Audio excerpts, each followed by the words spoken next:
Hi, Arnold. Welcome. Oh, I must be careful when I go online that I'm looking presentable. We're having our part 2 today, secrets of online sessions. And today we want to speak about very important aspect, if not maybe the most important aspect. What is the value of online session, especially when you compare it to one-on-one sessions? What is the attitude of the hypnotherapist? How do we frame this? How do we come across and know and learn that we can have equal value when we do online sessions in comparison to one-on-one sessions? Please enlighten us. Hi, Claudia. Yes, I think at the moment, online sessions has more value than one-on-one sessions. And the reason for that is because of this COVID thing, right? So at the moment, you cannot get infected via online session. You cannot spread the disease. You do not have to spend an hour, 2 hours cleaning your practice after every session and wear masks and spray everything. And so right now at this time, and it's probably going to continue for a while with the social distancing, the online sessions to me are a lot more valuable than one-on-one sessions.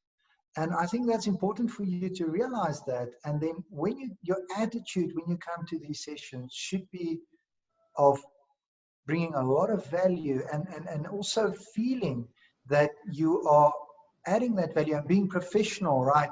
So the worst thing you can do is be nervous. Like if you're giggling and in your mind you have a belief or your thinking is that it's just an online session, then you are devaluing it. And your client will sense it, they'll feel it and they'll react to it. So it's your job it's business as usual, be professional and go into this attitude of you are giving maximum value to this client, right? Yeah, if that makes sense. That would go, I mean, you're still going to go and tell us lots more about the actual session so that we can build up confidence in doing online sessions. And but value also will reflect in the amount that you will ask in terms of payment for the session. And when do you actually get paid for online sessions? Personally, I would think that would need to happen before the session, wouldn't it? Absolutely, absolutely. Always ask for payment up front. And I think this is another little thing where it shows if you value yourself and you value your service. Because some people will actually take a chance and not pay up front. So you tell your client up front, payment is due before the session. And then some people will actually stretch it and they will, like right before the session, you check your phone and then there's still no payment. Right.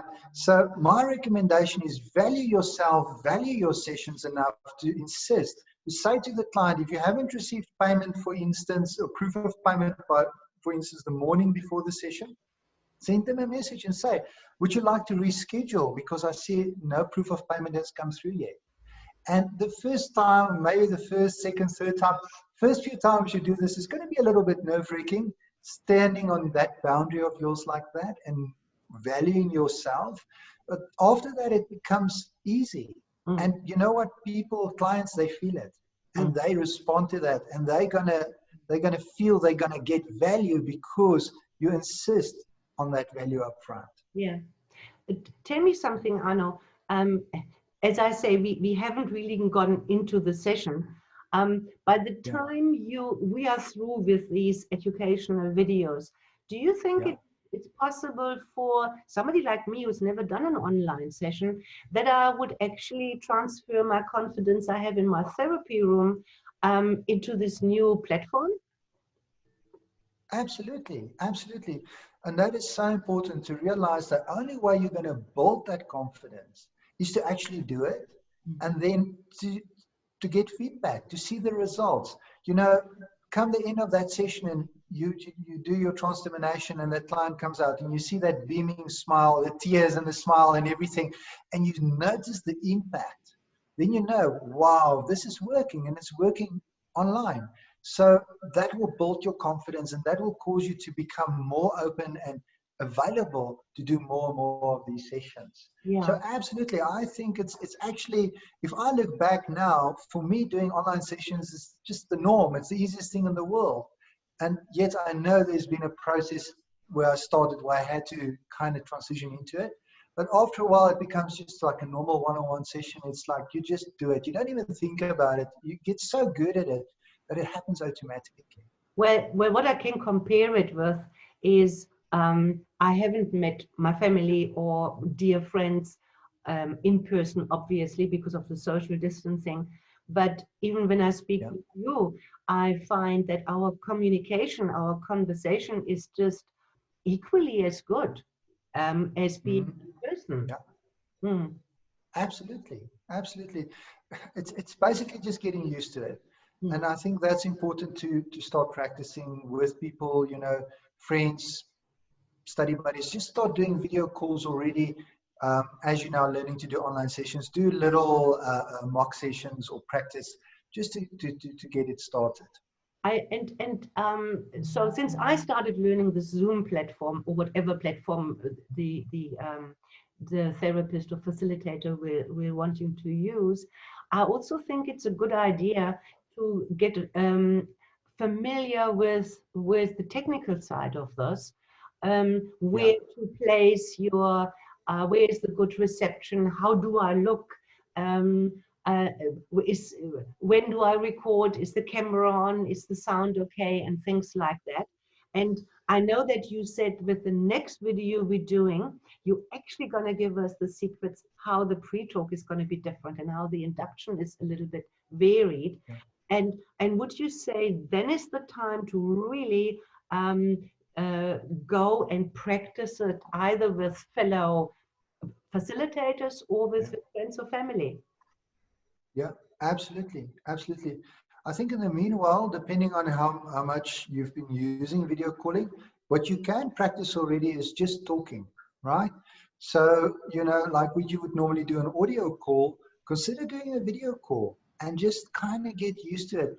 It's like, for instance, I don't know, WhatsApp, the little voice message, you know, the voice recording function it has. The first few times you use that, it's weird and you sound weird to yourself, and maybe the words don't come out quite the way you want to. And yet if you do that a few times, you get used to it, and then it starts flowing, and then it's natural, and then the person receiving it also feels it as natural.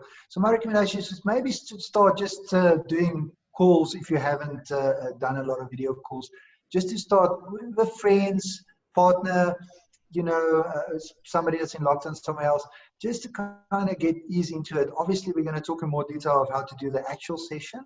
So we recommend you wait for that before you start doing those. But for now, if you haven't done a lot of video calls, consider just doing more video calls. Yeah. Okay. So getting familiar with the platform, with the technical side, a question that comes up for me, when we are ready to do proper sessions, do you think, or what is your practice? Do you record this so that you can prove to whomever what was the content of the session? Or do you just keep the audio, or don't you record anything at all? I don't record anything. I think that might cause people not to actually connect or emote, or, you know, just like in practice, we don't actually record the session, right? Unless you ask permission and it's like audio recording or something like that. But generally, I would not recommend recording, and don't try and record it without the client knowing, because if you press record, it shows on their side that you're recording.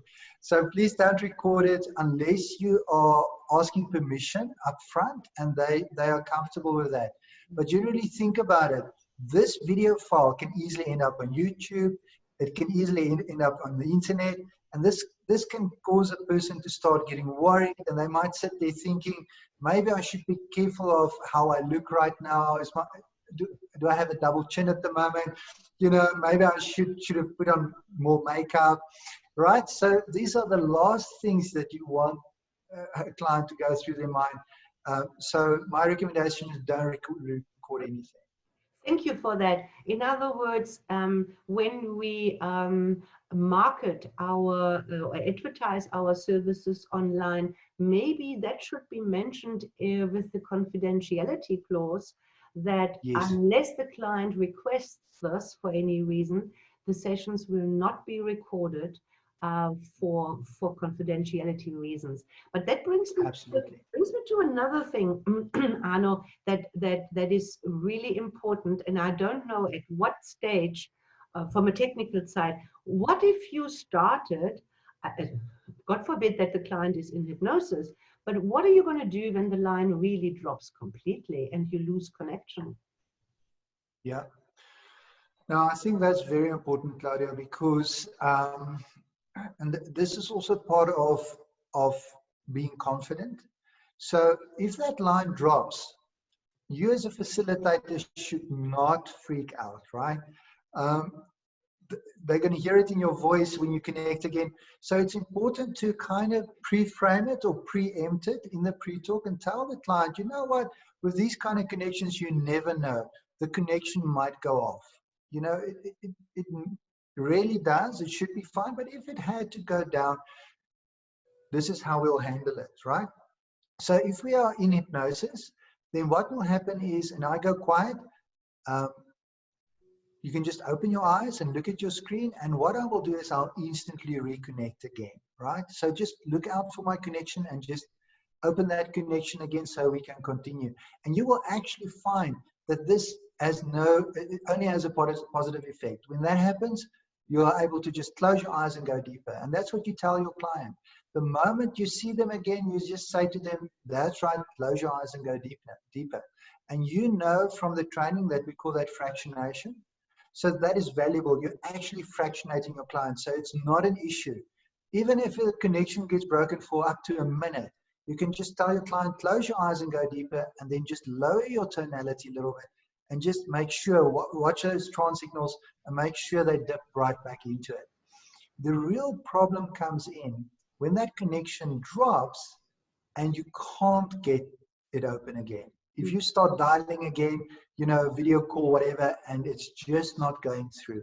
And what you must do if that happens, and you tell your client you're going to do that, if you can't get hold of them, you're going to give them a normal audio call, not a WhatsApp call, a normal audio call, right? And that's important because you want them to pick it up and you want to finish the session. So you need to make sure that you have enough airtime on your phone to be able to do that, right? It's a worst case scenario. It doesn't happen often, but if it had to happen, it's not so bad, right? You can actually continue the session. You just won't be able to see your client and finish it, right? Yeah. If this happens like right in the beginning, then maybe consider postponing the session, right? If you see up front already the connection is poor and it keeps dropping, whatever, then don't battle through it. Consider doing it another day. Maybe something somewhere on the internet is loose. Yeah, If that makes sense. that's true. Well, I think that helps a lot already. I'm really looking forward to the next one when we talk about the pre-talk and how the induction is different. Is there anything else that you want to say today about maybe the data usage or yeah, whatever there is still to say as a preparation to the online session? Yes, Clara, definitely. Data usage, I think you must keep in mind that these video sessions can use a lot of data, right? So what I find, I use my phone, and what I find generally, you're looking at about 100 megs per 10 minutes. So this typically means about 600 megs per hour or 900 megs for an hour and a half. So this means if your session goes over an hour and a half towards 2 hours, you're not going to make it on a gigabyte, right? So then you need to buy more than a gigabyte of data. So that's just important to keep in mind. And with that, also your phone, make sure you can have it on charge or on a power bank, because one session like this can completely deplete your phone. In 2 hours, it can go completely flat. You might not even make 2 hours sometimes. So depending on the size of the battery and so on. So have a little power bank or your charger, have it plugged in, and make sure you have sufficient data. And tell your client to have sufficient data. Normally they'll be at home, they'll have Wi-Fi, and that won't be a problem. But make sure that if they're not, that they do have enough data loaded. That is very, very important. Thank you for that. Yeah, no, that's really good. So I'm very excited because what I'm hearing you say is that even if you haven't done online sessions, and it is the way to go under the circumstances, that you feel that by the time we're done with this video educational efforts that we're doing here, you're going to make us all confident online practitioners. Definitely, definitely. I think only you can make yourself confident, but I'm definitely gonna hoping that I will inspire you to do it just because from my frame of reference, this is so easy. This is so easy. You can do it. And you're gonna be amazed once you get going. You're gonna think, why haven't you started to before? Because just think about the potential for a moment. You can build an international client base. Imagine that. You know, imagine your income. Imagine the difference that can make. And if anything like this ever had to happen again, where you're isolated, you would still be guaranteed your income. You'd still be able to continue. Yeah, yeah, absolutely. Cool. Thank you, Arno. And as we said, I'm really excited for the next one because the next little video that we're going to do is getting us started into the practical part where we talk Yes, about what are the secrets about the pre-talk for an online session and how is the induction different. All right. absolutely. Thank you There for we your go. time, Arno. Unless you have some closing statements, I think we're done for today. All good. Thank you, Claudia. Fine. Bye. Bye.